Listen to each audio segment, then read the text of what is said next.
Jadi tujuan utama adalah untuk menghasilkan sisa metabolisme, yaitu disebut dengan ginjal. Nah, ginjal rata-rata semua hewan, ya, semua hewan tingkat tinggi, maksud saya vertebrata dan manusia, itu memiliki sepasang ginjal kanan kiri. Sepasang ginjal kanan kiri dan strukturnya hampir sama, ya. Tentunya rata-rata hampir seperti buah kacang. Bapak, mohon maaf, PPT-nya belum di-share. Kalau saya lihat PPT kamu mau tidur, makanya saya sekarang tatap muka. Oh iya. Nggak tahu saya, malah tak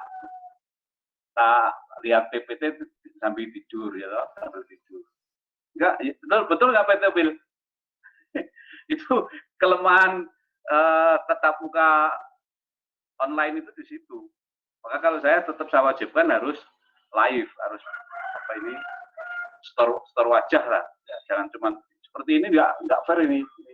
Sofian ini nggak fair ini. Nah, harus ada itu, harus kelihatan. Makanya tatap muka itu penting. Setuju nggak, Pak Bil? Bil, setuju? Ya setuju, Pak. Ya, tapi kadang-kadang karena kotanya kurang kuat, kadang-kadang ya jelek gitu. Alasan aja itu saya. Oke, saya jelaskan dulu ya. Saya mampu nggak menjelaskan itu. Membaca. Ya. Jadi tadi secara struktur makro strukturnya dari ginjal itu bentuknya kurang seperti kacang, tapi ada misalnya pada sapi itu bentuknya berbeda, tapi intinya hampir sama. Di situ ada bagian luar namanya korteks, kemudian bagian dalam medula. Nah, pada korteks itulah terdapat unit-unit fungsional yang fungsinya untuk menyaring, ya. Ingat, fungsinya menyaring darah. Jadi ginjal itu memang fungsi utamanya adalah menyaring darah. Artinya darah yang masuk ke ginjal, arteri renalis, itu adalah darah kotor. Ya, ingat, darah kotor itu konsepnya sebetulnya yang ke ginjal, karena yang di ginjal itu mengandung sisa metabolisme. Kalau CO2 itu yang ke paru-paru. Nah, setelah lewat alat saringnya, yaitu glomerulus, ya, jadi alat saringnya itu glomerulus, maka nanti darah yang keluar dari glomerulus itu sudah darah bersih. Karena apa? Limbahnya itu bukan masuk ke darah lagi, tapi lewat ke tubulus, ya, bagian dari nefron. Ingat, jadi ada pembuluh darah, kemudian nefron. Nah, pembuluh darah ini klasifikasinya atau kategorinya termasuk pembuluh darah paling kecil yang disebut dengan kapiler. Ya, jadi pertukaran zat dari plasma darah ke glomerulus itu terjadinya di kapiler, ya, kapiler. Maka glomerulus itu adalah kapiler darah. Ya. Nah, secara struktural kapiler itu membentuk ini apa ya? Bukan anyaman tapi membentuk satu wel-welan. Wel-welan itu apa? Jadi seperti itu. Yang fungsinya antara lain fungsi dari gelungan itu adalah untuk menghambat aliran darah supaya proses perpindahan zat-zat dari plasma ke rongga kapsuler itu berjalan dengan efisien. Oke? Ya. Nah, setelah cairan, jadi plasma yang tersaring itu namanya nanti ultrafiltrat, ya. Jadi hampir sama dengan plasma, tapi tidak ada butir-butir darah dan protein plasma, ya. Jadi nanti zat-zat itu masuk ke cairan namanya ultrafiltrat, itu nanti ditampung di rongga kapsuler, ya, ingat ya, rongga kapsuler. Nah, dari situ kemudian dia akan mengalir, ya, mengalir ke tubulus contortus proximal. Tubulus contortus proximal. Kemudian di situ mulai terjadi pengambilan kembali. Jadi zat-zat yang masih bisa dimanfaatkan, ya, yang bukan sisa metabolisme, diserap kembali atau direabsorpsi. Ya, direabsorpsi. Kemudian yang tidak diserap ya atau terlalu berlebih, maka nanti dia akan masuk ke tubulus Lubhendler, lekung Hendler. Di situ ada dua ya, yang turun descendant, yang naik ascendant. Baru kemudian di situ juga ada sekresi, itu yang disebut dengan augmentasi. Ya, augmentasi. Kemudian calon urin itu sudah ya. Jadi cairan yang hasil filtrasi tadi nanti setelah melewati Lubhendler, kemudian dia akan masuk ke lengkung Hendler bagian ascendent, kemudian masuk ke tubulus contortus distal, tubulus contortus distal atau TKD. Nah, di situ terjadi reabsorpsi juga, ya, reabsorpsi air, reabsorpsi zat tertentu yang nanti akan selanjutnya masuk ke tubulus collectivus, itu menjadi urin sesungguhnya. Ya. Jadi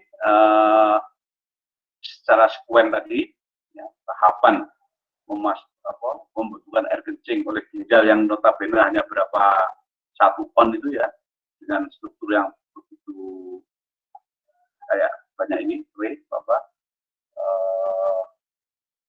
saluran-saluran gitu ya, yang mana dari darah tadi kemudian difiltrasi menjadi ultraviolet dan akhirnya menjadi urin, ya, urin sesungguhnya. Nah, itu adalah garis besar pembentukan urin di dalam ginjal. Nah, mari sekarang kita mungkin ada pertanyaan sebelum masuk ke detail.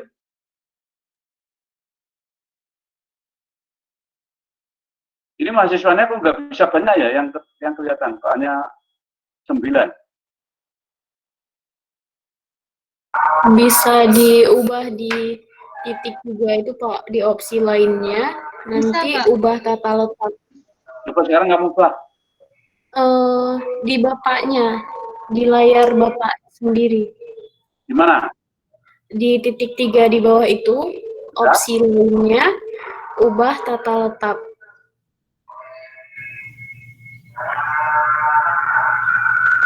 Nanti paling bawah, di ubin itu Bapak bisa geser.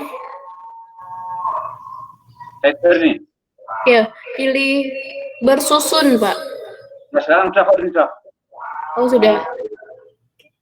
Ini Nur Aziah kemana nih Nur Aziah? 4 kali 4 cuma 16, yang lainnya mana? Tak kurang 1, 15. Bisa dibuat jadi lebih banyak, Pak. Lebih dari 16. Bisa diatur, diubah tata letak tadi.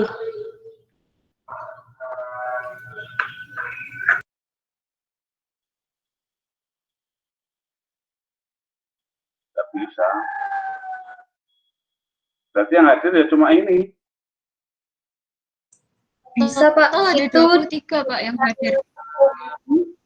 di tulisan bawah ubin itu ada kayak yang bisa digeser gitu, Pak. Sekarang berapa coba? 6, 12. Banyak sekali ya mahasiswanya ya?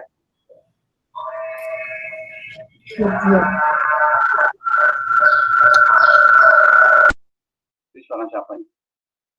Oke, sekarang kita mulai. Ada pertanyaan apa enggak? Halo? Belum, Prof. Belum, Pak. Ya, Prof, bangga aja, saya Prof aja. Provokator tadi. Iya, Prof. Siap, Prof. Bentar, Bapak, saya izin bertanya, Pak.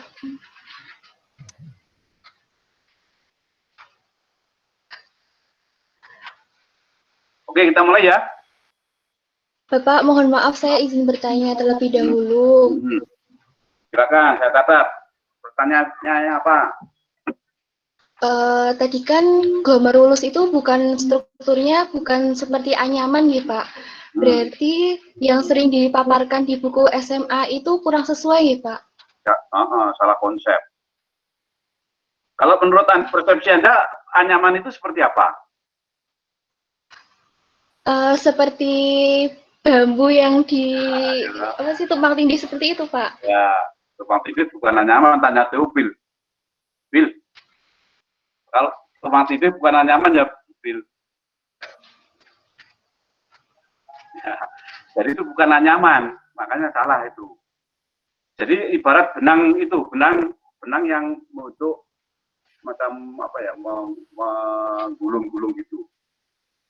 Ya, tapi bukan naik turun seperti itu, bukan. Oke? Oke, Pak. Makasih. Saya tanya coba, konfirmasi. Pembuluh darah yang membentuk glomerulus itu pembuluh darah apa? Kapiler. Ya, pembuluh darah kapiler ya, bukan pembuluh darah besar loh ya. Jadi itu cabang terkecil. Maka namanya arteriole aferen, kemudian nanti keluarnya arteriole eferen. Nah, ini yang struktur itu yang luar biasa, yang ada di ginjal itu seperti itu. Mungkin masih ada pertanyaan lagi?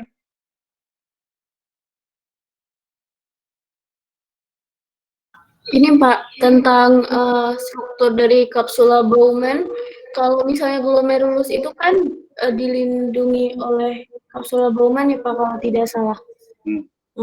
Jadi yang disebut glomerulus itu adalah pembuluh darah yang menggumpal atau yang menggulung-gulung tadi kan Pak? Ya.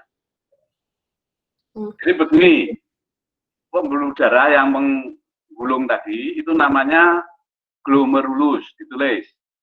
Ya. Kemudian dia dibungkus oleh satu kapsula ya, selaput, namanya kapsula Bowman. Sudah dua loh, glomerulus, kapsula Bowman. Nah, ruangnya itu namanya ruang kapsular. Ya, ruang kapsular atau ruang kapsular Bowman. Kesatuan semuanya itu namanya corpuscula renalis atau badan Malpighi. Ya, corpuscula renalis atau badan Malpighi. Paham, Mbak? Dan itu jumlahnya jutaan di ginjal kita. Ya. Jadi setiap ginjal aja ada jutaan, mikroskopis itu. Nah, kalaupun satu ginjal itu rusak misalnya, keracunan atau bagaimana, itu satu rusak, satu itu masih cukup untuk menyaring darah kita. Oke? Pak, terima kasih. Jadi kuliah itu yang benar begini, ada interaksi ya. Pertanyaannya juga nyambung, bukan bertanya bagaimana kalau ginjal dibikin tongseng. Ya, pertanyaan hubungan ginjal ini tongseng ya orang pengaruhi. Bill, please, if you have question, ask. Ya nanti Pak, nanti. Ya. Sekarang ya nanti. Oke. Ya. Kita lanjutkan dengan presentasi ya.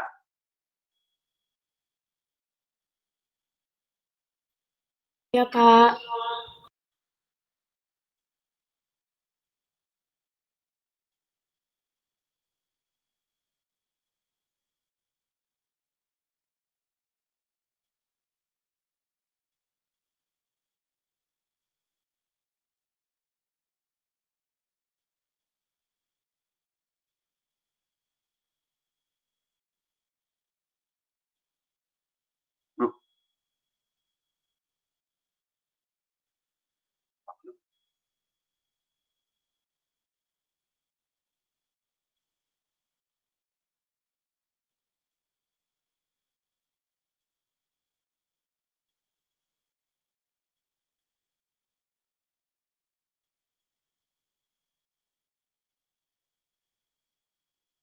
Oke.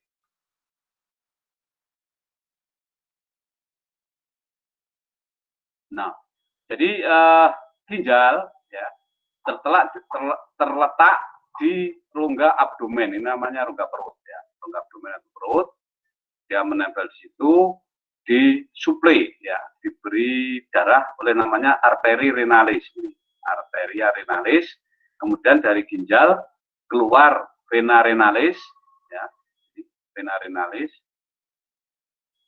arteri renalis, vena renalis, kemudian urinnya itu nanti keluar melalui namanya ureter. ditampung di vesika urinaria, kantong kemih. Ya. Jadi ada saluran darah masuk arteri yang merah ini, keluar vena, kemudian saluran air kencing ureter. Oke. Nah, ini bentuknya kurang lebih seperti ini, kanan kiri. Kemudian di atasnya ini ada namanya kelenjar adrenal, ya, kelenjar adrenal atau suprarenalis, adrenal atau suprarenalis. Nah, yang spesifik setiap organ itu pasti dibungkus oleh jaringan ikat, ya, namanya kapsula. Kapsula. Oke?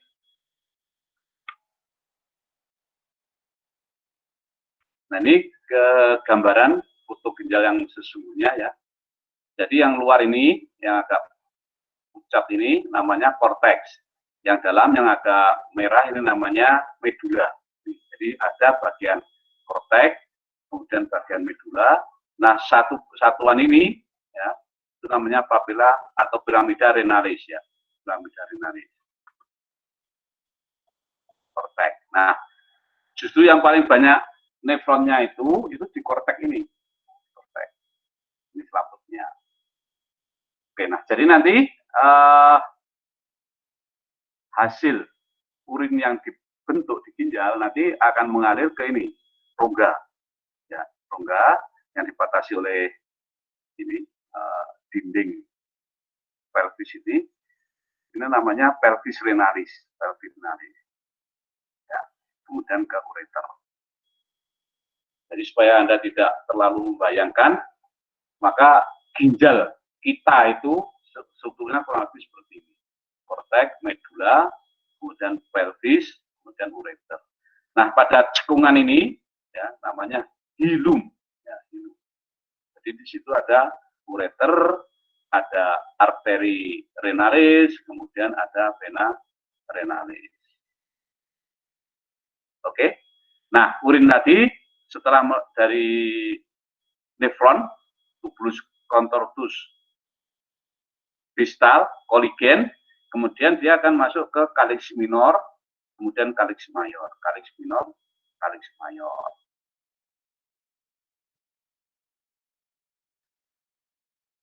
Ya. Jadi fungsi utama dari ginjal itu adalah untuk pengeluaran, ekskresi, dan juga untuk pengaturan tekanan osmotik atau kadar air. Maka disebut dengan osmoregulator, dari ginjal itu disebut osmoregulator. Kemudian fungsi utamanya untuk ekskresi. Ya. Oke, nah ekskresi ini nanti ada filtrasi, kemudian reabsorpsi, kemudian sekresi dan ekskresi. Oke, ya. Jadi ginjal merupakan organ yang spesifik, yang punya tugas spesifik, yaitu untuk ekskresi sisa-sisa metabolisme dan pengaturan tekanan osmotik.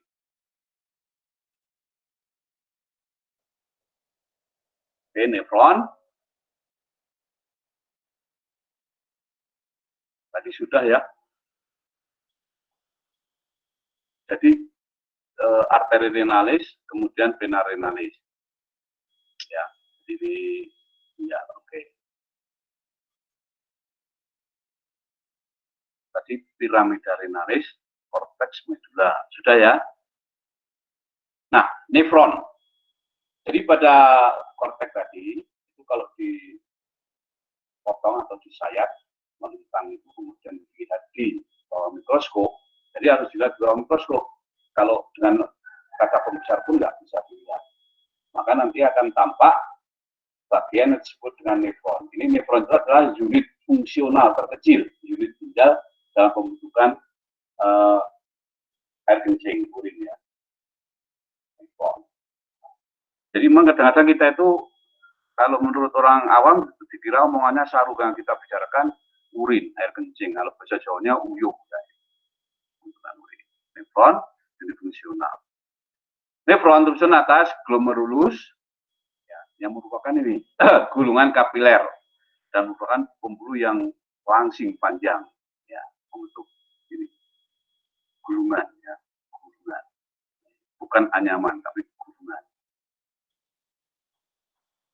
Oke, kemudian yang bagian ini loop handle itu memang di medula, tapi yang nefron, apa itu namanya glomerulus, tubulus corpus digital itu kebanyakan berada di cortex. Ya. Nanti kalau dipotong itu akan tampak bulatan-bulatan itu sebagai glomerulus. Medula, cortex. Nah ini kalau dilihat di bawah mikroskop 3 dimensi, tapi kali ini 2 dimensi, hanya 20 mikron. Jadi 20 kali 10 pangkat min 3, jadi kecil sekali. Ya. Jadi, maka nanti ada pembuluh darahnya yang membentuk gulungan itu namanya aferen. Dari cabang dari arteri renalis. Aferen, kemudian membentuk glomerulus, dibungkus oleh kapsula Bowman, kemudian pembuluh darah yang keluar itu namanya eferen, ya, eferen arteriole from glomerulus. Jadi dari glomerulus namanya eferen, arteriole eferen. Ya, bukan kapiler tapi arteriole eferen. Tapi sebetulnya ini kapiler. Nah, kemudian nanti di sini akan terjadi ini ya, melilit gitu ya, melilit antara tubulus, nefron tubulus ya, ada proksimal, ada lengkung handle, kemudian ada distal, kemudian ada koligen. Nah, kapiler tadi berada di sekitar loop handle, itu yang disebut dengan fasa rekta. Ya, rekta itu artinya alirannya bolak-balik. Jadi yang ada yang turun, ada yang naik, namanya fasa rekta. Karena dia berada di sekitar descending limb, yang menurun, ascending yang naik. Ingat ya. Jadi kapiler ini berada di sekitar tubulus, ya, tubulus, yang nanti ada perpindahan karena aliran darahnya itu berlawanan, ya, ada yang naik, ada yang tubulus kan begini alirannya, tapi yang pembuluh darahnya berlawanan arah. Nah, kemudian terjadi pertukaran. Oke, ada peritubular, itu artinya kapiler yang berada di sekitar tubulus. Jadi yang panah-panah ini adalah arus ya, atau arah arus dari urin, Nah, sekarang kita fokuskan pembahasan kita atau kajian kita pada filtrasi. Ingat, filtrasi itu apa? Yaitu penyaringan filtrat, karena penyaringan produknya namanya filtrat atau disebut dengan ultrafiltrat. Ya, ingat, filtrat dan tekanan darah sehingga mendorong cairan darah masuk ke rongga kapsula Bowman. Saya katakan tadi, antara glomerulus dengan kapsula Bowman itu ada rongganya.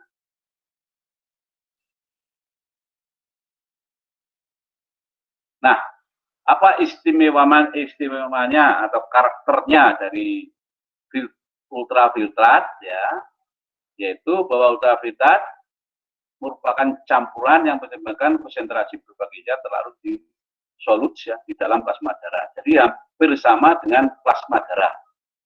Nah, kecuali yang tidak bisa tersaring, yaitu butir-butir darah, ya, sel darah putih, sel darah merah, juga protein plasma.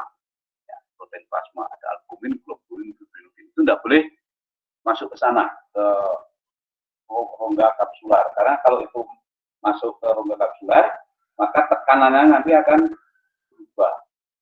Itu justru kalau ada protein yang masuk ke cairan ultrafiltrat, terjadi kelainan ginjal. Ya. Namanya glomerulonefritis. Nefritis itu adalah radang pada nefron. Nefronnya yaitu pada glomerulus. Nah, ibarat saringan santan itu, glomerulusnya, kapilernya itu sudah bolong-bolong. Ya, jadi tidak berfungsi normal. Nah, yang Anda perlu catat, pada glomerulus, ya, pada glomerulus itu ada struktur yang sangat istimewa. sangat istimewa dan hanya dijumpai di glomerulus, namanya sel kaki atau bahasa artinya itu podosit. Sit itu sel, podo itu kaki. Ditulis podosit, ya, sel kaki yang dia membentuk juluran begitu. Kemudian antara sel kaki dengan kapiler endotel glomerulus itu nanti ada celah, ya, itu yang disebut dengan filtration slit atau celah filtrasi. Itu deh, celah filtrasi atau filtration slit. Nah, jadi plasma darah yang tersaring tadi nanti akan melewati filtrasi slit, kemudian menuju ke rongga kapsular, yaitu yang disebut dengan cairan ultraviolet atau disebut juga dengan namanya urin primer. Ya.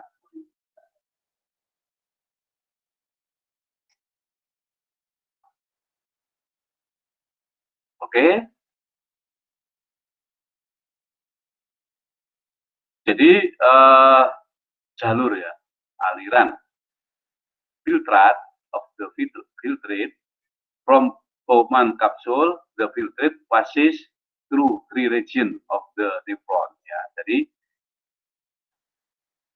plasma tadi, ya, plasma nanti kalau sudah melewati membran ini, dia akan menjadi namanya ultraviolet. Yaitu 3 lapisan, bukan 3 region, tapi 3 layer. Ya.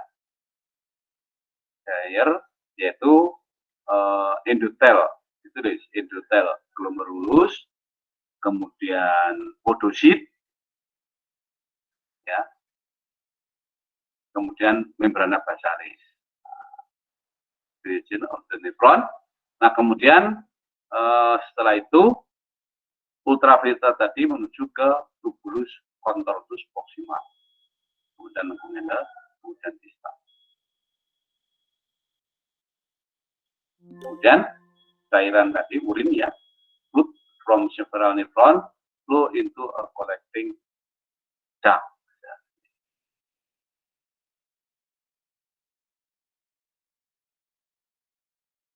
Oke, ini versi baca teopil aja, ya. Sudah saya terangkan tadi, ya. Peritubular sudah, kemudian vasa rektal. Nah, ini. From blood filtrate to urine, a closer loop, ya, filtrate become urine. Nah, it's go through the mammalian nephron and collecting duct, ya. Jadi di sini ada cortex, medula tadi sudah. Nah, di sini glomerulus nanti akan menyaring air, salt, NaCl and other, kemudian HCO2 main, H positif, urea, glucose, amino acid, ya, semdram. Jadi di sini nggak ada sel darah merah, sel darah putih, trombosit, tapi yang ini glukos itu ada, tapi nanti diambil lagi asam amino juga ada. Oke, nah pada proksimal ini ada hasil 3 NaCl-nya, kemudian nanti yang diambil lagi di sini itu adalah ini glukos, ya.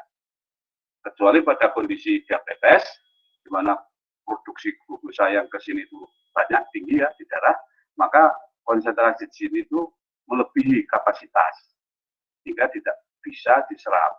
Anda perhatikan di sini H+, ya, diambil lagi NH3K, air, nutrien, dan NaCl. Jadi anak panah itu artinya transport aktif yang ini warnanya apa ini, ya, pink, ya, transport, pasif transport. Nah, setelah masuk ke loop handle, lengkung handle, descending, ya, bagian lengkung, maka nanti yang diambil lagi itu air. Ini aliran air, di sini ada vasa rekta tadi, ya, kemudian ada NaCl diambil lagi, in segment of ascending, kemudian NaCl juga diambil, dengan aktifkan POTS. Kemudian nanti setelah ke distal, NaCl tetap diambil, K juga diambil, Na2O diambil, dan seterusnya. Ya. Nah, di sini sebetulnya ada sekresi, ya, termasuk asam urat, amonia, dan semuanya nanti sekresinya di sini, dan disebut dengan augmentasi. Nah, kemudian setelah ini masuk ke tubulus kolektivus, nah, kemudian ada pengambilan beberapa urea, pengambilan air, maka yang masuk ke dari tubulus kolektivus tadi kemana? Kalix minor ya, itu sudah urin jadi, urin sesungguhnya, yaitu urin yang bersifat hipertonis. Ya, urin yang bersifat hipertonis. Sampai di sini ada yang kurang jelas? Saya mau bertanya, Pak. Oke, bentar Pak. Sofiani.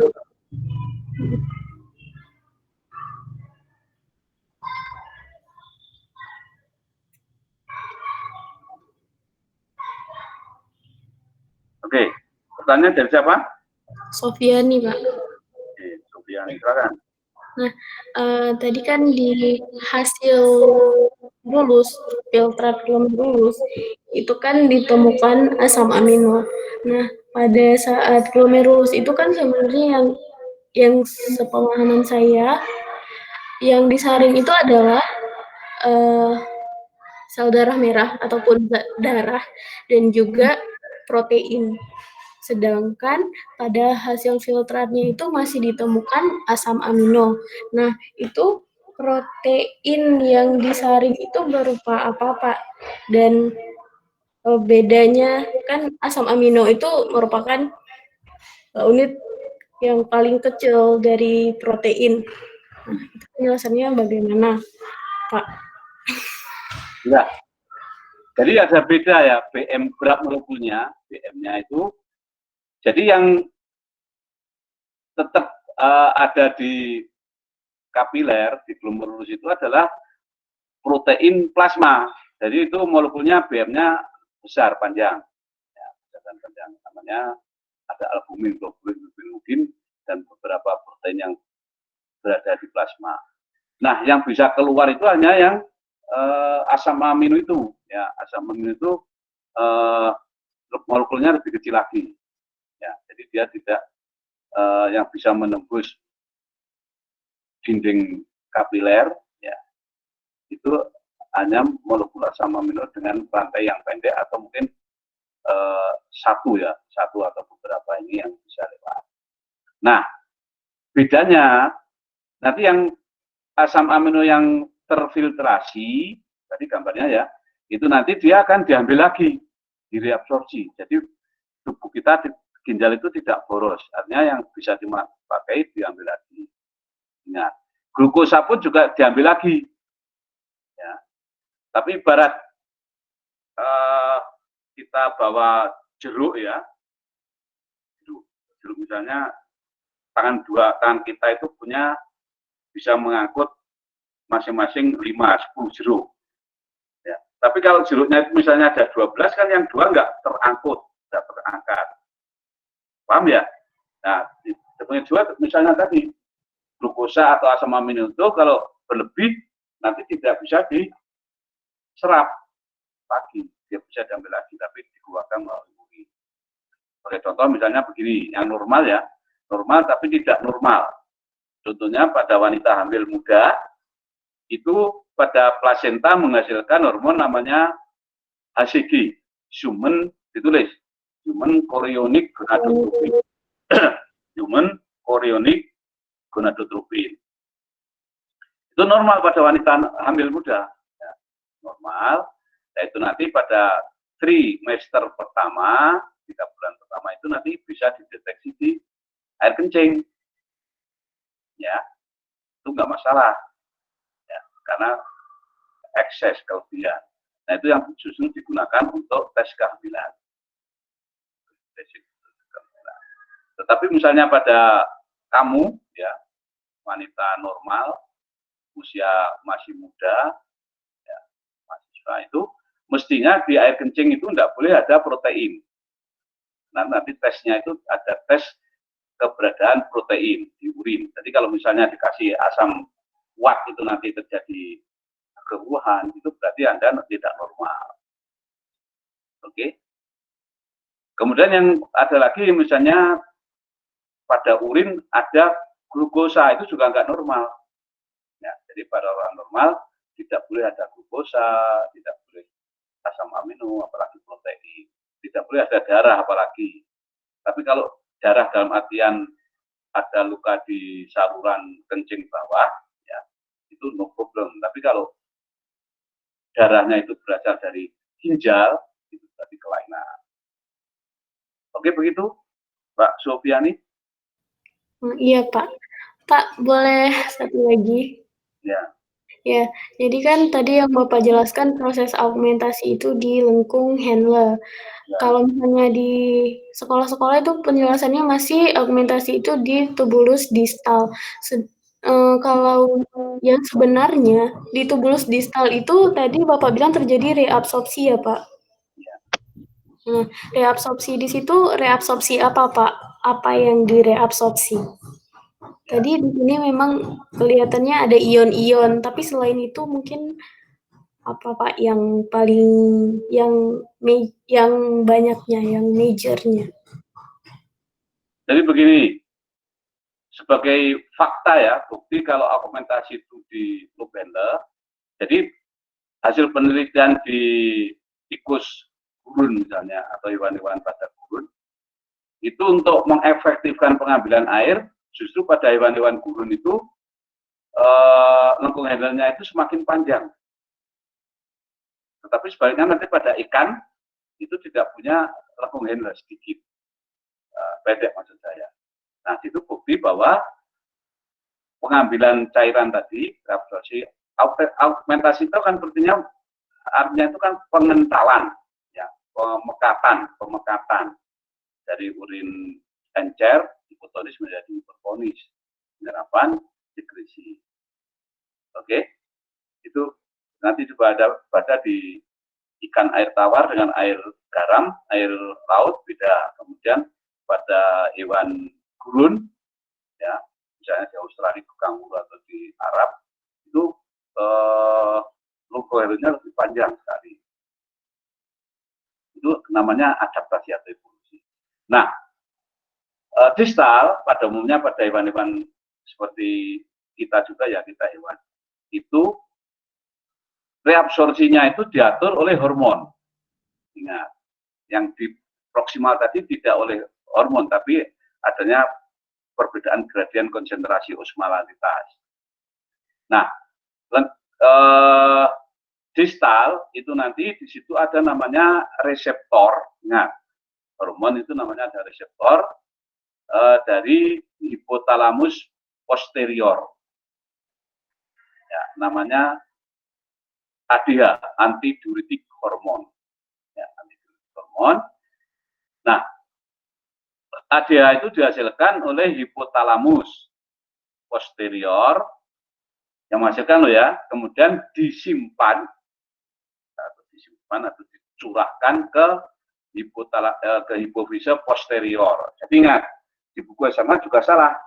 Kalau hipofise posterior atau pituitary posterior itu menghasilkan hormon, ya.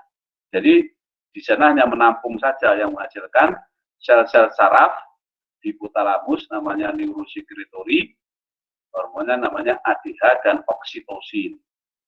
ADH itu yang mengatur penyerapan antidiuretik hormon. Jadi kalau ada hormon itu, maka nanti akan meningkatkan penyerapan air. Jadi air kencingnya jadi pekat.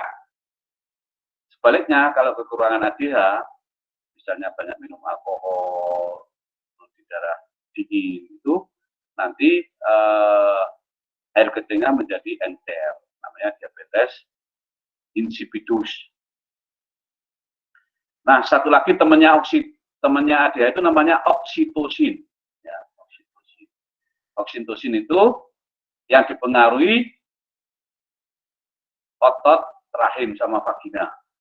Otot rahim sama vagina, bioorbital di situ, dan juga otot payudara. Ya. payudara itu ada ototnya namanya myoepitel, otot poros. Kalau dia kontraksi, maka nanti ADA itu menyebabkan kontraksi myoepitel tadi kemudian akan menyebabkan keluarnya air susu, namanya milk breakdown. Ya, milk breakdown itu namanya mengeluarkan air susu. Makanya kalau ada pedet menyusu itu kan Anda lihat yang mesti gandol-gandol putingnya ibunya itu, ya, atau ibunya hidupnya ya. Nanti air susunya akan keluar lebih deras. Mengeluarkan loh ya, bukan memproduksi.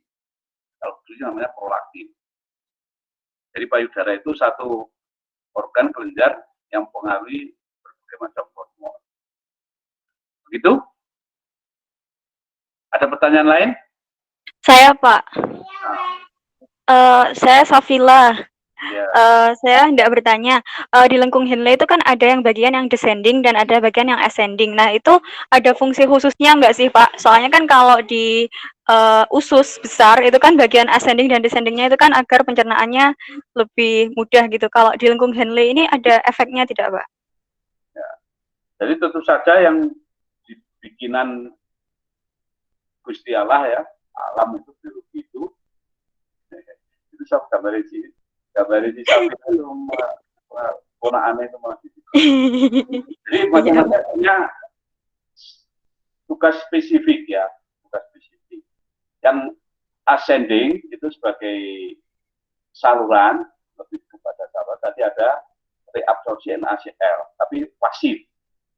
Ya, jadi perpindahan itu ada dua, perpindahan pasif karena perbedaan gradien konsentrasi difusi, kemudian ada yang perpindahan karena dipaksa ya, pakai energi, itu namanya transport aktif pakai pompa NaK. Nah yang descending itu yang di situ terjadi proses tadi perpindahan secara aktif, ada juga sekresi ya, jadi ada beda fungsi. Kemudian tipe selnya itu juga berbeda ya. Jadi yang ascending itu pipi dengan agak menonjol gitu. Tapi kalau yang descending itu agak lebih tebal ya. Agak lebih tebal. Tapi menurut buku-buku yang saya baca yang namanya augmentasi itu banyak terjadi di lengkung Henle ya. Oke? Baik Prof.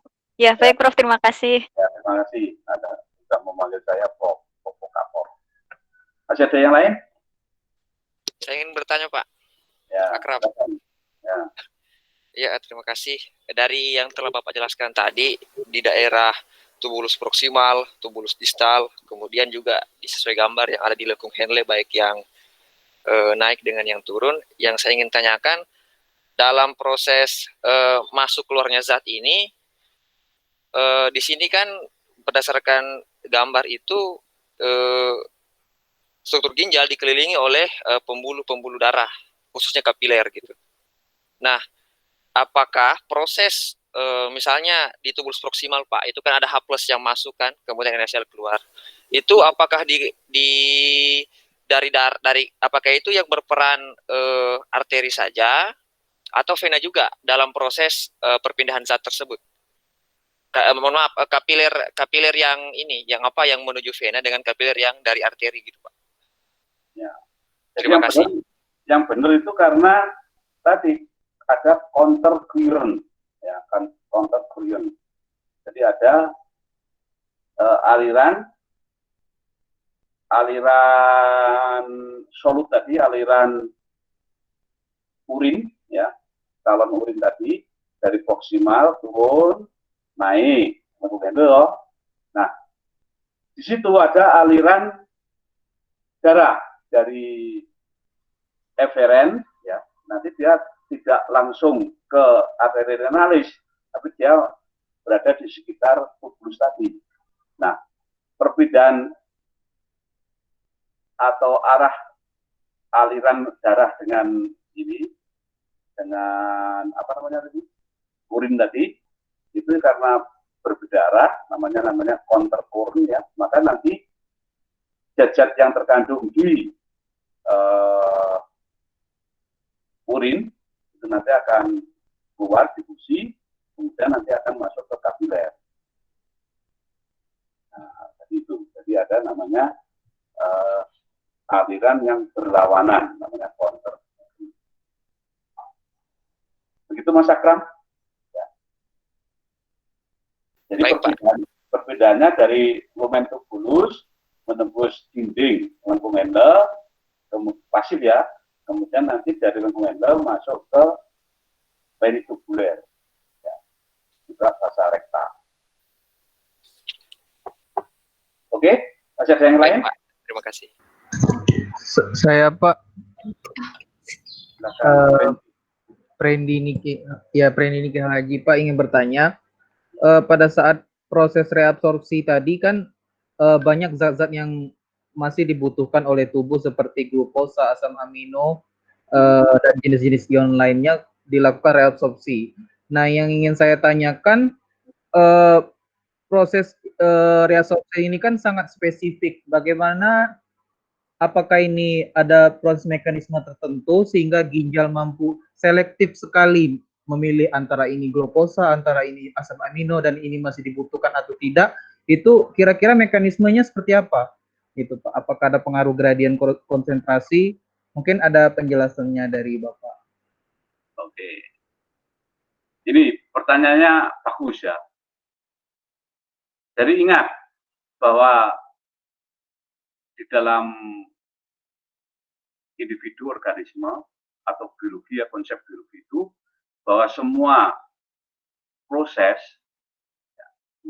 yang terjadi di dalam tubuh itu bisa berlangsung dengan lancar, baik, normal, itu manakala sistem pendukungnya itu berfungsi dengan baik. Ibaratnya begini, jadi kalau Anda punya sepeda balap itu, sekarang sepeda BMX atau sepeda apa yang mahal-mahal sekarang ini, Anda punya sepeda ya, satu, tapi roda belakangnya banyak gembos atau remnya tidak berjalan. Jadi mungkin kalau remnya tok tidak berjalan masih dibantu rem pakai kaki. Tapi kalau rodanya belakang itu gembos, Anda sudah tidak bisa menggunakan sepeda tadi. Nah, sistem biologi, ya, ingat ditulis sistem biologi, itu juga hampir seperti itu. Ya, jadi kalau ada satu komponen dari sistem itu terganggu, gangguan, kelainan, sakit, maka sistemnya tidak bisa berfungsi dengan baik. Akibatnya apa? Terjadi gangguan atau sakit. Oke bro, paham ya? Nah, di dalam tubuh kita, sistem itu jumlahnya banyak, jutaan ya. Contoh saja misalnya, sistem pengatur air, pengatur keseimbangan air, atau namanya sistem osmoregulator. Osmo itu tekanan osmotik, regulator pengatur. Ingat, di ginjal itu ada namanya organ ya yang berfungsi untuk mendeteksi sensor kadar air, ya, yang disebut dengan makula densa, ditulis makula densa. Ya. Jadi makula densa itu bagian dari TKD, tubulus contortus distal, ya, TKD, yang dia berubah fungsi merapat itu sebenarnya fungsinya untuk mendeteksi kadar air di dalam darah itu cukup apa tidak di ginjal itu ya. Nah, kalau kadar air kurang, maka nanti sensor itu akan memberi informasi ke otak, ke hipotalamus, pusat pengatur atau pusat pendeteksi kadar air. Nah, setelah ada informasi, maka si hipotalamus akan memerintahkan tubuh untuk minum, ya, untuk mencari minum. Itu perilaku. Jadi perilaku itu dikontrol, disuruh oleh hormon. Ya. Coba nanti kalau Anda haus, Anda mesti pengen minum. Nah, keinginan minum itu, perilaku minum itu, beli, keluar kos atau ke rumah ke dapur, ambil minum itu adalah perilaku. Itu yang nyuruh siapa? Hipotalamus. Hipotalamus yang nyuruh siapa? Makula densa. Itu sistem. Ya. Jadi pada orang normal, kalau ada haus pasti pengen minum. Ya. Kalau tidak diteruskan nanti dehidrasi. Nah, reabsorpsi juga begitu. Apapun, ya, kadar natrium. Oh, natrium itu mineral, ya, atau unsur kimia yang kadarnya sangat penting di dalam tubuh kita, di dalam plasma darah. Natrium, ya, natrium atau bahasa kimia itu kan sodium, ya toh, sodium, natrium. Nah itu nanti kalau berlebih, ini jadi masalah, akan meningkatkan tekanan darah. Maka dia harus dibuang melalui air kencing. Tetapi kalau membuangnya kebanyakan atau kita terlalu banyak kehilangan natrium, ya, misalnya habis olahraga, habis lari-lari ngejar ngikuti cewek yang seksi gitu, semangat, lupa dia kalau sudah berkeringat. Nah nanti efeknya nanti jadi haus. Jadi Na itu nanti akan menyebabkan tekanan osmotiknya naik. Nah oleh karena itu nanti natrium yang banyak terbuang itu harus diganti. Gantinya dari mana coba? Ya kalau bisa sih dari minuman. Minum itu Pocari Sweat, ya. Pocari Sweat, minuman keringat gitu ya. Itu kemudian bisa juga misalnya dari makanan, makan lotis yang banyak garamnya. Nah yang terakhir ya, tubuh kita akan menyerap natrium yang ada di air kencing. Kita ambil dulu, jangan dibuang, diambil dulu. Nah siapa yang ngatur? Yaitu nanti ada namanya hormon aldosteron, ditulis. Ya, aldosteron. Itu yang menghasilkan korteks adrenal. Korteks adrenal aldosteron nanti akan meningkatkan penyerapan natrium. Nah, secara tidak langsung penyerapan natrium nanti akan menyerap air juga. Nah, jadi menyerap natrium juga mendapatkan air. Nah, kemudian kadar air ini juga bukan masalah sederhana. Ya. Jadi tubuh kita itu, sel-sel tubuh itu sangat peka terhadap kadar air. Ya, pada orang yang menderita kekurangan air, contoh misalnya kalau di sini pun gampang, itu harus Anda misalnya ada itu penumpang yang terapung-apung di laut, tidak ada bekal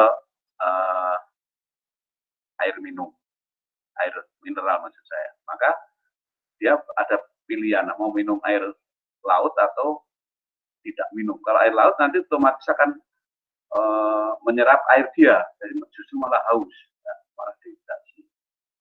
Nah, kadar air yang misalnya pada saat seperti ini, ya, Anda belum minum, maka tubuh kita sudah bisa mendeteksi bahwa kadar air tubuh kita itu menurun. Artinya cairan antar sel, ya, cairan antar sel yang ada di sel-sel tubuh itu sudah hipertonis. Nah, ya, hipertonis itu karena jumlah airnya sedikit yang terlarut banyak. Oleh karena itu nanti akan informasi ke otak, hipotalamus untuk segera mengambil air, ya, minum air. Dan semua kalsium nanti juga ada yang mengatur, zat besi, semuanya ada yang ngatur ya. Jadi penyerapan, pembuangan itu termasuk asam amino itu semuanya diatur, ada pengaturannya. Jadi sangat kompleks ya. Regulasi itu sangat kompleks. Oke, ada pertanyaan? Saya. Itu Mas Preni. Sekarang silakan, Dwi. Ya, terima kasih Pak. Terkait dari penyerapan, misal penyerapan NaCl gitu ya Pak. Tadi kan ada sendiri yang mengatur penyerapannya yaitu hormon aldosteron. Nah, yang saya ketahui tentang batu ginjal itu kan adanya kandungan NaCl yang berlebih gitu ya Pak, sehingga terus kemudian menggumpal. Nah, hal itu sendiri apakah juga dipengaruhi oleh hormon aldosteron atau yang mungkin kadar hormonnya dikeluarkan sedikit, atau juga bisa dipengaruhi karena adanya gangguan sistem tadi Pak, dan apakah mungkin juga ada kerusakan sel tubulus proksimal atau juga tubulus distal juga gitu Pak? Mungkin tubulusnya menyempit atau bagaimana sehingga tubulusnya itu tidak bisa melakukan penyerapan dengan baik Pak. Bagaimana itu Pak? Kok jadi salah. Jadi penyerapan itu bukan dalam bentuk NaCl, tapi Na sendiri, Cl sendiri. Oh iya. Itu kan terurai Na, natrium, kemudian klorin sendiri, kalium sendiri. Nah, kalau batu ginjal itu nggak ada kaitannya dengan NaCl, tapi dengan CaCO3, kapur. Bukan sama garam. Nah, pembentukan batu ginjal itu bukan di nefronnya, dicatat ya. Jadi nefron itu pembuluh kecil-kecil sekali, halus sekali. Di situ ada penyumbatan karena penimbunan kalsium. Justru nanti penimbunannya itu setelah calyx minor, calyx mayor, pelvis. Ya. Jadi urolit ya, urolit atau batu ginjal itu terbentuknya di muara kencing, yaitu di pelvis venalis. Makanya sebetulnya kalau dioperasi ginjal itu jika operasinya tepat itu tidak bahaya karena itu di luar di dalam ginjal tapi di dalam rongga, di pelvis tadi gambarnya. Jadi batu ginjal itu bisa juga di calyx mayor, kebanyakan di pelvis, dan bisa jadi juga di ureter atau bisa juga di kantung kemih. Itu. Nah, predileksi atau munculnya batu ginjal itu pertama karena infeksi biasanya. Jadi kalau Anda bayangkan itu seperti saluran irigasi di sawah di depan saya itu, ya. Anda kan punya irigasi toh. Nah itu parit-parit itu kalau nanti di situ ada tanaman atau ada apa ya kotoran yang menyumbat di situ, nanti lama-kelamaan menjadi besar. Nah, jadi biasanya terbentuknya kencing apa namanya batu ginjal tadi itu karena sedikit akhirnya lama-lama kronis sampai puluhan tahun ya, itu nanti akan menjadi mengkristal dan kuat ya. Nah, jadi sekarang bisa dioperasi, diambil itu atau ditembak dipakai laser ya, laser. Itu ya. Jadi yang namanya batu ginjal itu beradanya bukan di bagian nefron, tapi bagian pelvis paling banyak. Nah, yang jebol, yang rusak infeksi biasanya di nefron. Oke? Masih ada pertanyaan? Saya Pak, saya mau konfirmasi saja. Ya. Tadi kan kalau konsep yang selama ini saya pribadi dapatkan, augmentasi itu kan adalah proses penambahan zat-zat yang masih dibutuhkan tubuh ke dalam urin sekunder sehingga menghasilkan urin yang sesungguhnya. Nah, saya potong dulu. Jadi kalau zat-zat masih dibutuhkan tubuh diberikan ke urin itu suatu yang aneh. Oh iya, yang tidak dibutuhkan maksud saya. Iya. Jadi tubuh itu sangat efisien. Itu sudah kodratnya. Jadi kalau zat itu masih dibutuhkan, sebisa mungkin diambil lagi. Ya. Nah, jadi zat-zat yang zat-zat tersebut itu setahu saya itu termasuk garam, air, kemudian urea juga. Nah, tadi dari penjelasan Bapak, kalau misalnya untuk air itu berarti terjadinya di distal ya Pak, sedangkan untuk zat-zat lain terjadi augmentasinya di handle. Apakah termasuk urea juga penambahan ke urinnya terjadi di handle? Soalnya kalau di panah ini urea sudah di collecting duct atau tubulus collectivus. Itu agak membingungkan tadi Pak saya. Ya, nggak usah bingung ya. Yeah. Jadi begini, ultraviolet itu di situ kan banyak mengandung air. Ya, Jadi ibaratnya saluran ultraviolet itu ada yang buku yang mengatakan misalnya 1 liter darah itu ya, nanti yang dibuang menjadi urin itu hanya 1 cc. Jadi ada 990 cc yang diambil lagi. Jadi yang harus faktanya itu seperti itu. Jadi darah yang disaring kurang lebih 1 liter, urin yang dihasilkan itu hanya 1 mili, kan berarti banyak sekali yang diambil lagi. Nah itu pertama terjadi di proksimal. Tadi gambarnya itu tadi. Kamu lihat, saya malah nggak bisa lihat ini. Ya, nggak bisa lihat gambar tadi. Yaitu proksimal mengambil. Kemudian di lengkung Henle, ascendent itu pasif. Kemudian ada yang lengkung Henle, descendant ya, ascendant. Descendant itu justru terjadi secara aktif. Nah, saya kasih tahu. Jadi yang disekresikan itu bukan hanya itu saja, yang biasa-biasa, tapi ada sisa metabolisme kan belum ada tadi.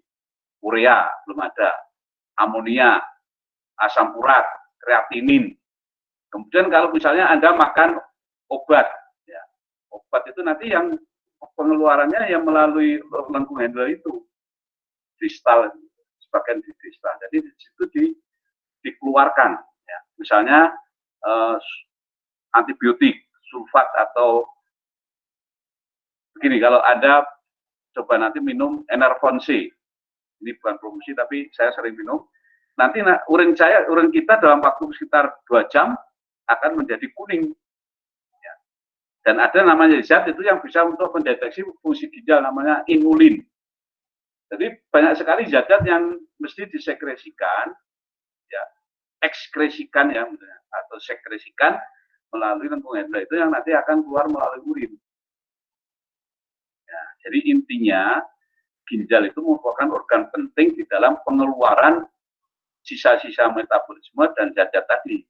Selain juga bisa melalui hati, juga bisa melalui usus, ya, atau juga keringat. Oke, begitu? Baik, Pak. Terima kasih. Ya. Kita lanjutkan dulu ya.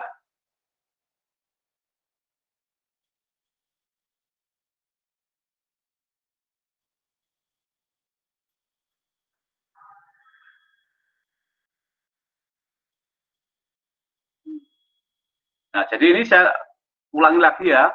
Ini aliran ultraviolet urin. Di sini Anda lihat H2O.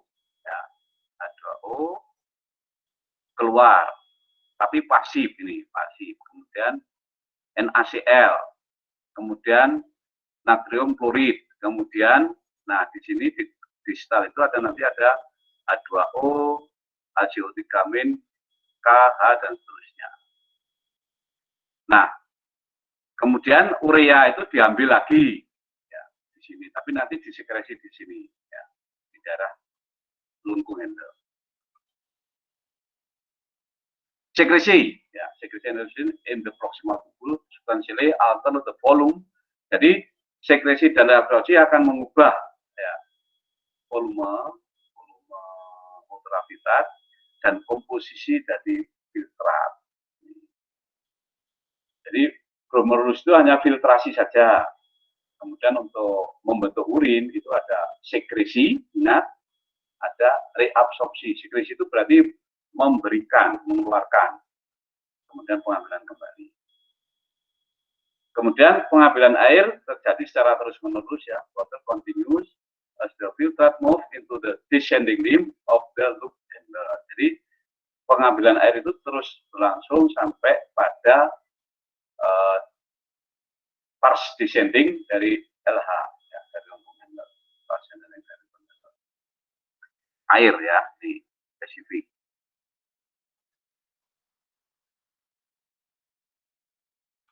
Salt diffuse out Na ya, dan Cl out of the permeable tubule into the interstitial fluid. Ya.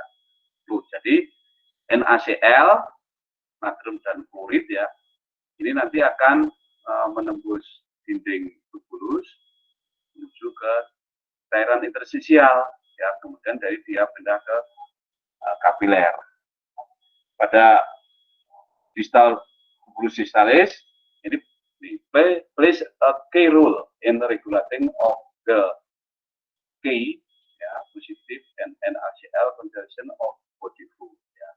Jadi ini mestinya juga Na positif dan Cl negatif, bukan NaCl, ya. Memegang peran penting di dalam pengaturan konsentrasi kalium dan NaCl di dalam cairan tubuh, ya, ini tubulus distalis. Kemudian tubulus clavicus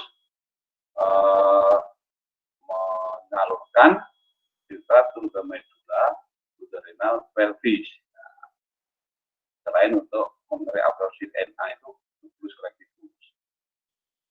Nah, dari sebelum ke medulla ini dia akan melalui sebelum pelvis, ya, ada kalix minor, kalix mayor. Oke.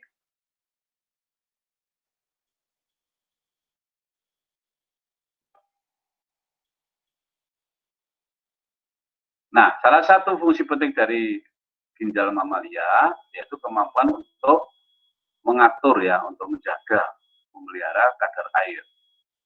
Ini khususnya pada hewan yang hidupnya di daratan, terrestrial adaptation.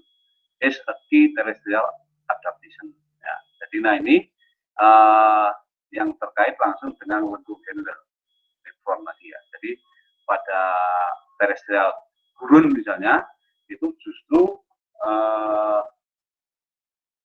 lengkung Henle-nya itu panjang sekali untuk kelok-kelokan.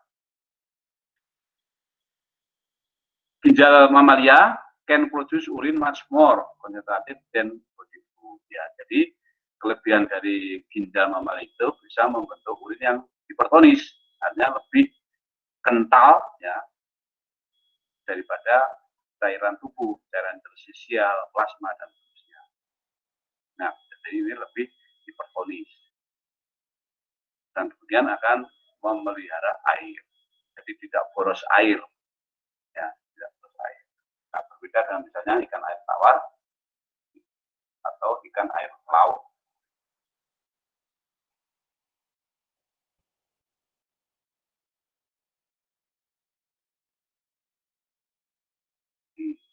Jadi untuk pengaturan kadar air dalam air kencing, ya, water concentration pada solut, maka ada kooperatif, ya, kerja bareng, ya, kerja bareng kooperatif dan sangat tepat aturannya antar dari lengkung Henle, loop of Henle, dan tubulus clavicus. Ya. Jadi yang disebut dengan augmentasi itu di sini di antara lengkung Henle dan tubulus clavicus yang bertanggung jawab responsible for the osmotic gradient that concentrate. Jadi mekanisme perpindahan zat yang terjadi di lengkung Henle dan tubulus clavicus itu yang bertanggung jawab terhadap tekanan osmotik, ya, atau gradient osmotik dari urin, dari air kencing.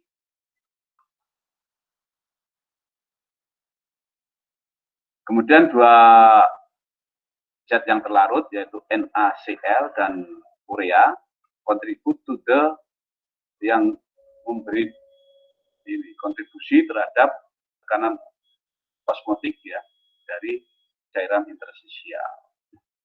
Jadi dua zat ini NaCl, jadi setelah diserap Na nanti ketemu Cl, urea kemudian juga ini akan memberi tekanan osmotik pada cairan interstisial yang menyebabkan penyerapan air. Jadi kalau Na ini diserap, itu kan berarti solutnya kan berbeda. Nah, perbedaan saja itu nanti akan diikuti oleh air. Nah, yang menyerap ini namanya hormon aldosteron, renin, angiotensin, kemudian aldosteron. Ya. Ini konsentrat urin dan akan memudahkan urin menjadi semakin pekat. Ya. Jadi, ada pada di sini ada air, NaCl, kemudian ini tekanan osmotiknya ya dari 300, nah akhirnya menjadi 1200 osmolaritas dari cairan interstisial.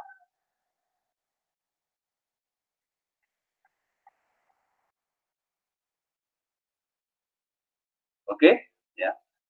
Jadi yang merah itu adalah aktif transport, yang agak pucat itu namanya pasif transport.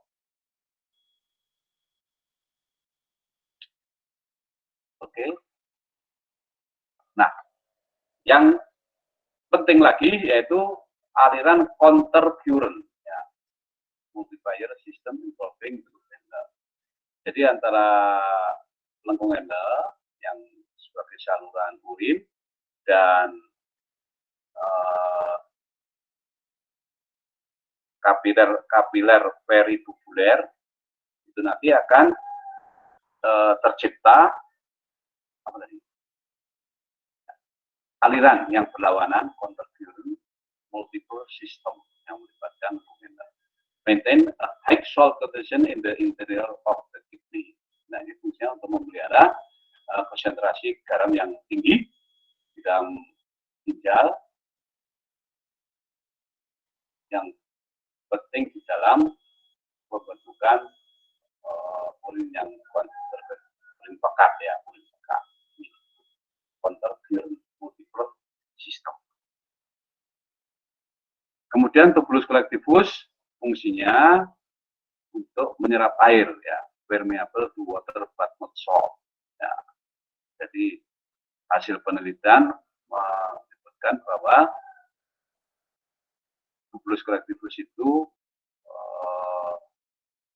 permeable terhadap air tapi tidak garam.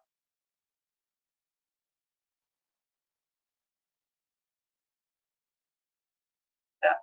Nah, jadi di sini yang menyebabkan air berpindah, more water exit, more water exit, the filtrate by osmosis. Jadi airnya nanti akan menuju ke jaringan dengan cara osmosis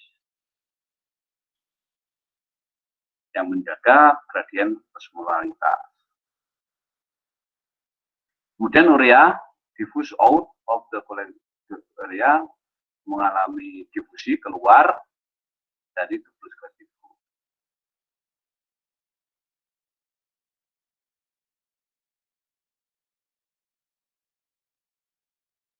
Nah, urea, ingat ya, urea dan NaCl yang ini dari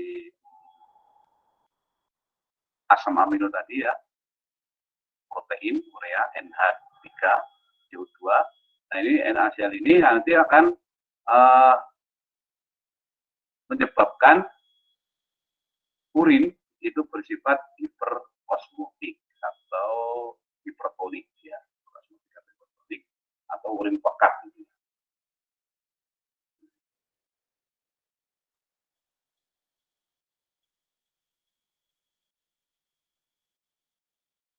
Kemudian yang mengatur osmolaritas urin itu adalah saraf dan hormonal kontrol.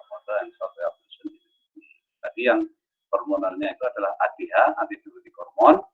Sarafnya itu ada saraf simpatis dan saraf parasimpatis. Ya. Saraf hormonnya itu yang penyerapan air itu adalah ADH, yang garam itu adalah aldosteron.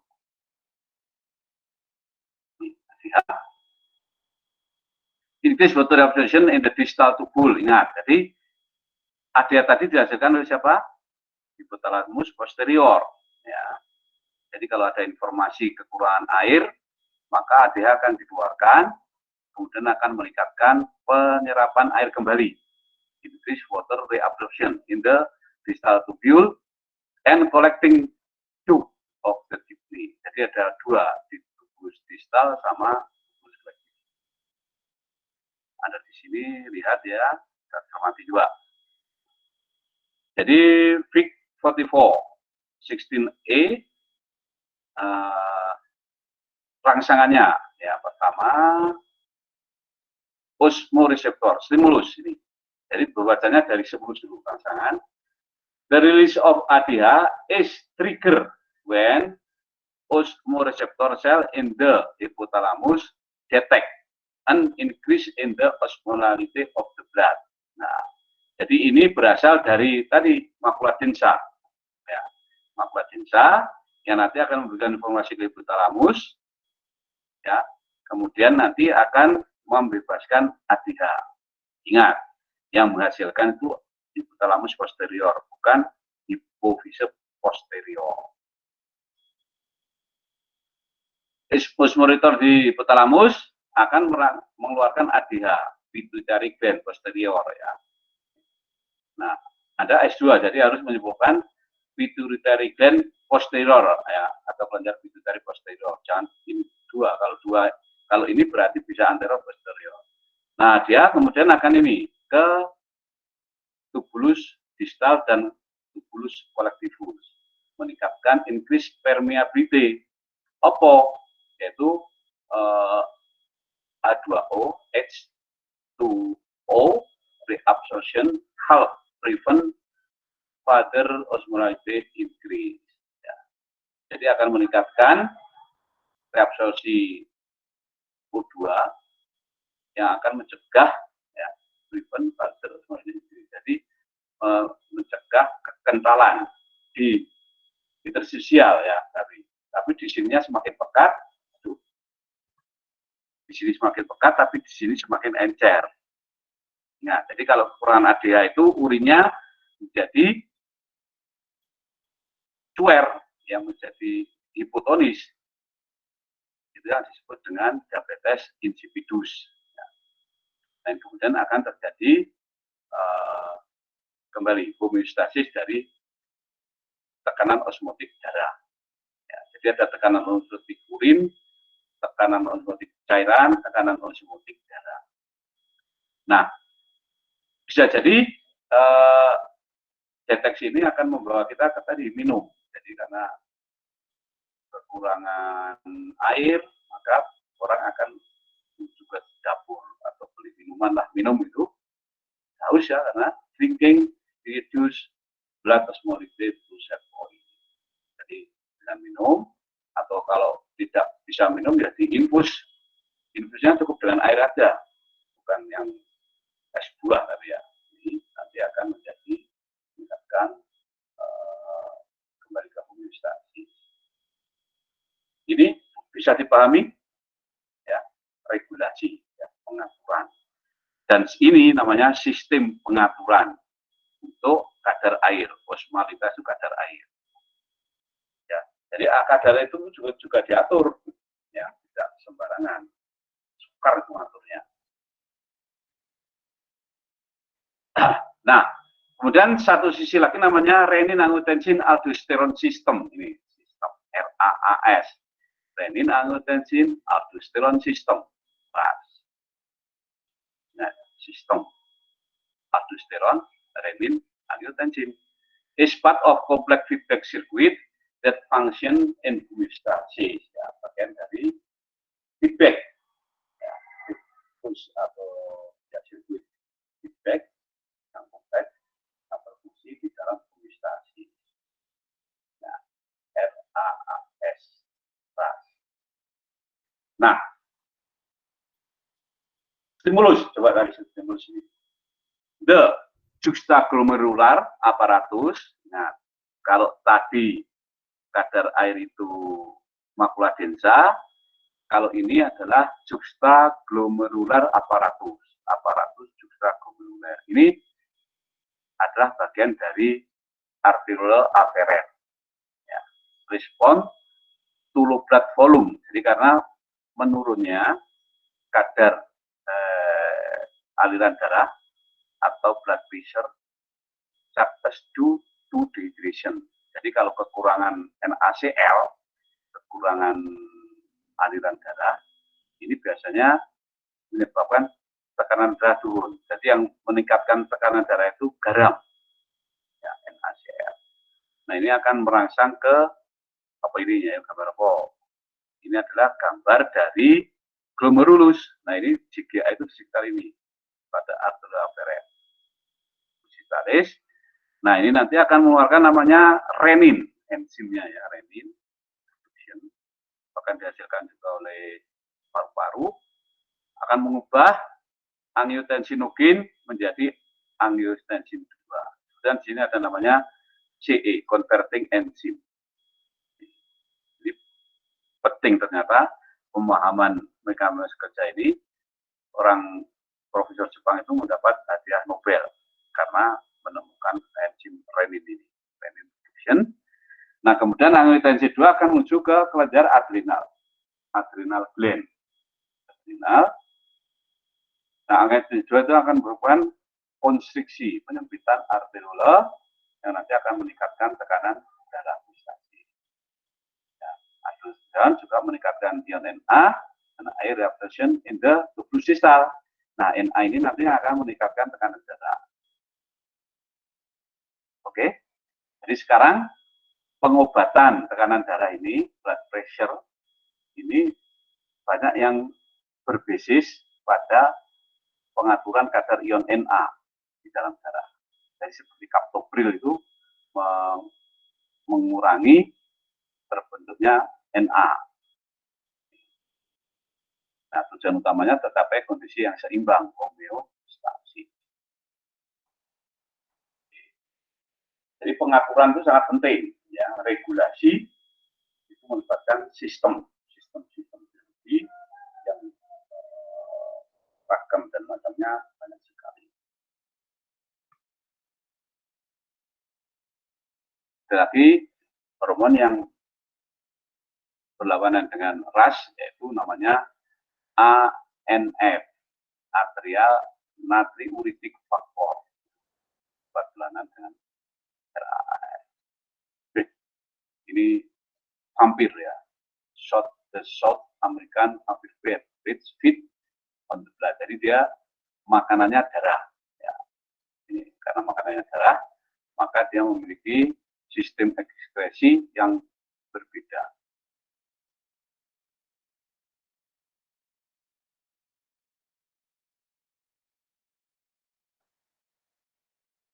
Caranya yaitu dia menyerap air dari darah, ya, offload much water absorbed from the milk by excreting dengan mengeluarkan sejumlah besar urin yang encer. Jadi pada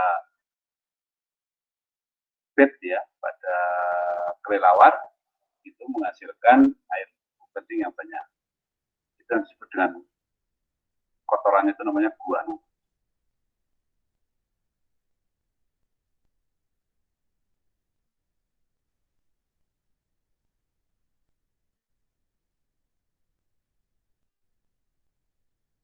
Ya, jadi adaptasi ginjal pada lingkungan hidupnya daripada terestrial tadi itu justru yang berkembang itu adalah pada nefronnya, ya, nefron khususnya yang lengkung Hendle.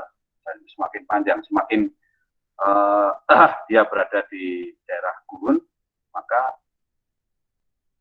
struktur dari lengkung Hendle semakin panjang. Ya, ini terkait dengan osmoregulasi. Nah, adaptasi of the vertebrate kidney. Ada namanya tikus, curut ya, tikus pubis.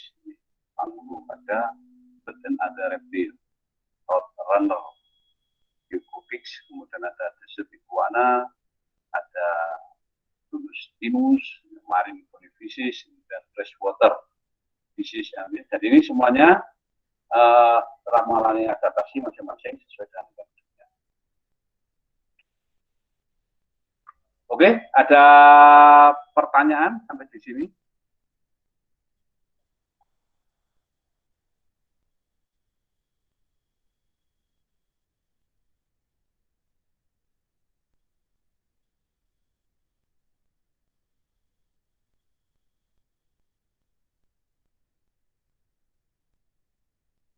Oke, sudah ngantuk ya? Ada pertanyaan?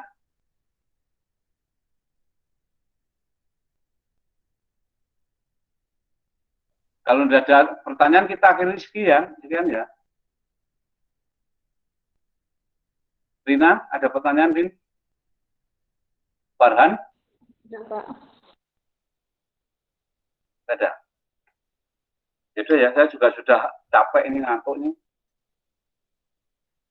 Mahasiswanya orang semangat, malah berburu kabeh. Oke, saya kira sekian dulu. Ada pertanyaan apa tidak? Keren? Sudah, Pak. Tidak ada ya? Oke, see you next week. Thank you, Prof. Thank you, Prof. Welcome. Welcome, Prof.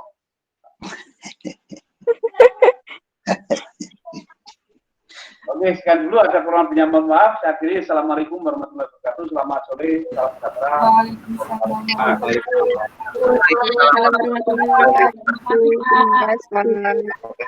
Terima kasih, Pak. Terima kasih, Pak.